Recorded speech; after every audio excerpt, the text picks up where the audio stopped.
Hello नमस्कार जय श्री राम यारों, आज मैं आपके लिए लेकर के आ गई हूँ नंबर 4 की कैरेक्टरिस्टिक्स एंड उसके बिहेवियर के बारे में बात करने। तो जैसा कि आप लोगों ने अभी तक मेरे सारे नंबर्स को कैरेक्टरिस्टिक्स और बिहेवियर देख रहे हैं, इसे भी आगे ज़रूर ध्यान से देखिएगा। दोस्तों, अगर आप लोग सारे नंबर्स की कैरेक्टरिस्टिक्स और चीज़ों को देख रहे हैं और मुझे कमेंट करके बताइए और उसे शेयर भी कीजिए, तो अगर आप लोगों को चाहोगे तो मैं आपके लिए एक बेसिक कोर्स बना के दूंगी जो डेफिनेटली आपके लिए बहुत अच्छे से काम करेगा। ज़रूर शायद आप उस कोर्स से सबका प्रिडिक्शन नहीं कर पाएंगे, प्रोफेशनली नहीं कर पाएंगे, बट डेफिनेटली आप उससे अपने बारे में, अपने टाइमिंग के बारे में, अपने ईयर के बारे में और अपनी फैमिली के बारे में बहुत अच्छे से जान सकते हैं। उसके अकॉर्डिंग अपनी लाइफ में फॉलो कर सकते हैं। तो अगर आप लोग इसे लाइक कीजिए, आगे शेयर कीजिए और इसको अपने साथ पसंद करते रहिए और इसे पसंद करते रहिए, तो मैं आपके लिए एक न्यूमरोलॉजी का बेसिक कोर्स बहुत अच्छे से बना के दूंगी, जो कि आप लोग उससे अपने नेम को भी कैलकुलेट कर पाएंगे और अपने बारे में बहुत कुछ जान पाएंगे। चलिए आज मैं शुरू करती हूँ आपसे नंबर 4 की कैरेक्टरिस्टिक्स और उसके बिहेवियर के बारे में बात करने, जो कि ज़्यादातर लोग नंबर 4 के बारे में सुनकर डर जाते हैं कि हाँ, ये राहु का नंबर है। हाँ, ज़रूर ये राहु का नंबर है, लेकिन डरने की ज़रूरत नहीं है, क्योंकि सारे नंबर्स की अपनी अपनी पॉजिटिविटी होती है और सबके अपने अपने कुछ ना कुछ डिमेरिट्स भी होते हैं। कोई भी नंबर पूरी तरह से पॉजिटिव नहीं होता और कोई भी नंबर पूरी तरह से नेगेटिव नहीं होता। इसलिए नंबर 4 भी बहुत ही अच्छा नंबर है। आज हम लोग इसके बारे में ही बात करेंगे। अब जैसा कि मैं आप लोगों को हर एक नंबर को उसकी पिक्चर के अकॉर्डिंग बताती हूँ, सो दैट आपको ऑलवेज याद रहेगा कि इस नंबर की कैरेक्टरिस्टिक कैसी हैं जब भी आप उस नंबर को लिखा हुआ कहीं भी देखेंगे। तो जब हम दोस्तों नंबर 4 को बनाते हैं, दो तरीके से नंबर 4 को कुछ लोग बनाते हैं। एक तो आप स्टैंडिंग लाइन और फिर ऐसे और ऐसे बनाते हैं, ठीक है। ये छोटा हो गया तो मैं बड़ा बना कर देती हूँ। और एक नंबर 4 को ऐसे बनाते हैं, ठीक है।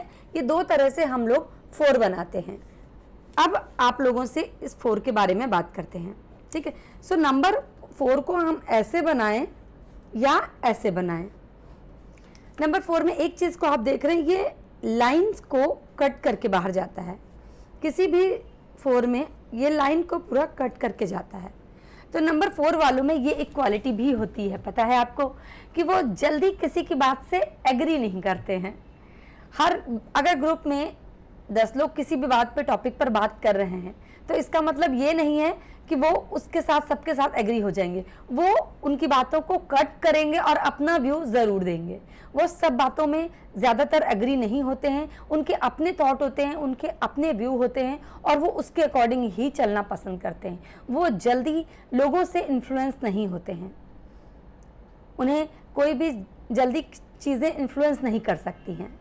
दैट्स वाई आप इनके पिक्चर में भी देख सकते हैं कि इसको बनाने में हमेशा ये यहाँ पर बने के कट करते हैं लाइन को, ठीक है। तो अब हम लोग बात करते हैं आगे इसके बारे में। अब अगर हम बात करते हैं नंबर 4 की पर्सनालिटी के बारे में, तो नंबर 4 वाले आपको थोड़े से दिखने में स्ट्रिक्ट दिखेंगे, रौबदार थोड़े से दिखते हैं। वो हमेशा इंडिपेंडेंट होते हैं, ज़्यादा उनके बॉडी में लचीलापन नहीं दिखेगा आपको।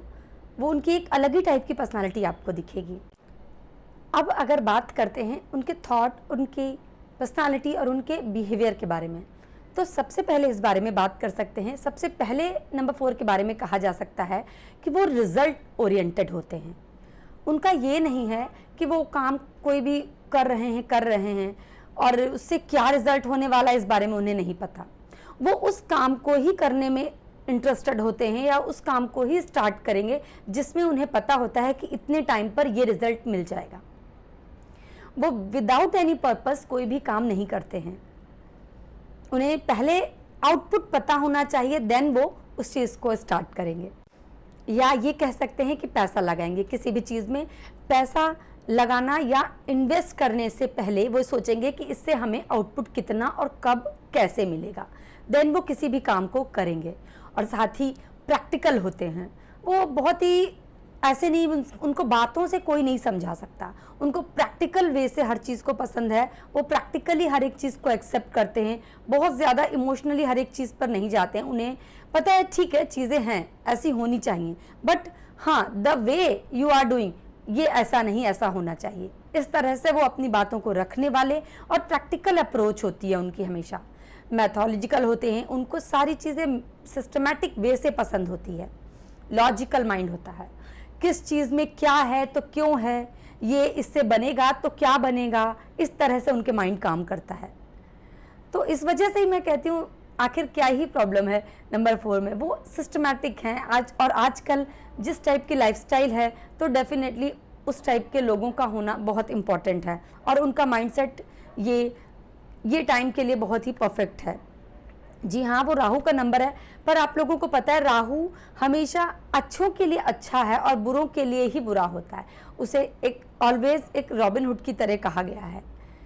दूसरी बात, पेशेंट होता है, उनको बहुत जल्दी नहीं कि हर चीज़ को नहीं कि आज ही के आज बस जल्दी जल्दी करके कर देना है, नहीं, वो धीरे धीरे हर एक चीज़ में अपने सिस्टम के साथ, प्रोसेस के साथ चलते चलेंगे और अपने रिजल्ट को अचीव करेंगे। डिटरमाइंड होते हैं, जिस चीज़ को उन्होंने शुरू किया डेफिनेटली वो छोटे छोटे स्टेप में चले, चाहे कुछ भी चले, पर उस पर वो काम करेंगे, बीच में काम को जल्दी नहीं छोड़ते हैं। इसलिए ही है वो कि वो काम स्टार्ट करने से पहले उसका प्रॉपर पूरा स्ट्रक्चर तैयार करते हैं। सो डिटरमाइन होते हैं, प्रॉपर पूरी तरह से काम करते हैं, स्टडी होते हैं, जिद के साथ अपना काम करते हैं, स्लो एंड स्टडी प्रोसेस जो जैसे बोलते हैं ना, ये इनका मेथड होता है।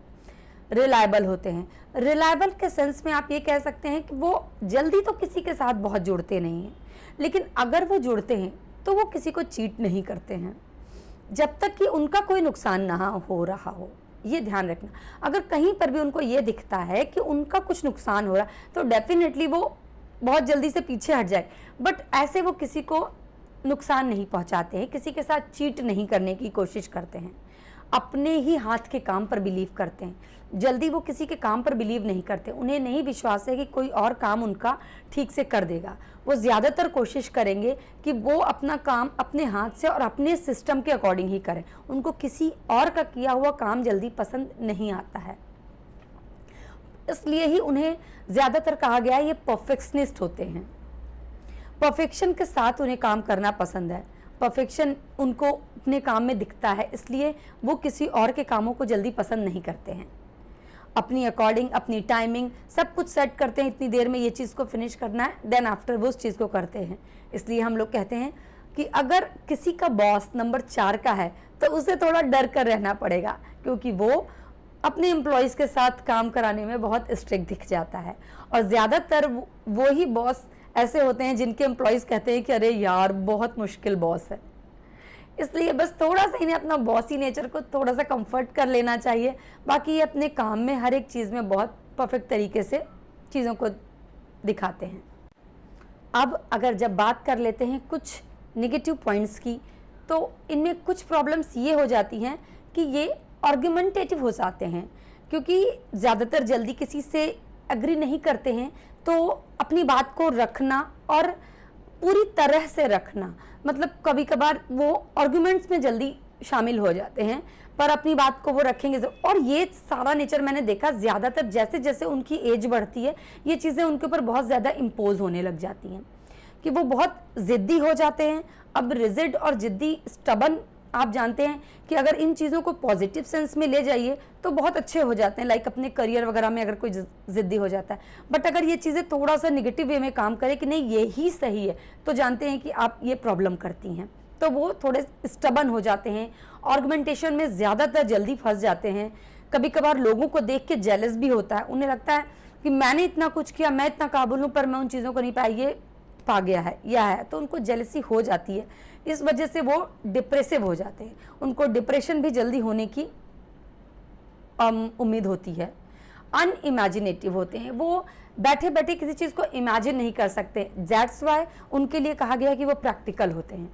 जैसे कि कुछ नंबर्स लाइक 6 वगैरह, ये सारे बहुत इमेजिनेटिव होते हैं, वो बैठे बैठे चीज़ों को सोच लेंगे और उसकी ब्यूटी को तैयार कर लेंगे। बट नंबर 4 अनइमेजिनेटिव होता है, उसे प्रैक्टिकल वे से रिजल्ट ओरिएंटेड काम दिखना चाहिए और काम करा हुआ होना चाहिए। वो किसी ब्यूटी में, किसी चीज़ में, इन सब चीज़ों में बहुत ज़्यादा बिलीव नहीं करते हैं कि नहीं इस चीज़ को ऐसे करना है, सजाना है, या बहुत इंटरेस्टेड हो किसी चीज़ में, ऐसे वो नहीं दिखते हैं। सो मैं बस इतना कहूँगी कि इन चीज़ों को आप अप्लाई कीजिए। अगर आपके किसी भी जानने वाले में या आपके फैमिली मेम्बर में कोई भी ऐसा है तो आप रिलेट कीजिए, और अगर कुछ भी होता है, लगता है आपको कि हाँ ये बंदा ऐसा है, तो आप मुझे कमेंट बॉक्स में आकर ज़रूर बताइए। तब तक के लिए आप लोग अपना ध्यान रखिए। मैं मिलती हूँ आपसे अपने नेक्स्ट वीडियो में। अपनी केयर कीजिए, बहुत अच्छे से स्माइल करते रहिए और मेरे साथ मेरे चैनल पर जुड़े रहिए। प्लीज़ दोस्तों शेयर कीजिए, सब्सक्राइब कीजिए, आप लोग लाइक भी कीजिए, क्योंकि आप लोग देखते हो पर सब्सक्राइब और लाइक नहीं करते हो। सो मुझे बताइए और मैं आपके लिए पूरा कोर्स तैयार करूँगी। और मेरे साथ अपना प्यार बनाए रखिए। मैं मिलती हूँ आपको अपने नेक्स्ट वीडियो में। तब तक के लिए good bye, all the very best everyone. Thank you so much.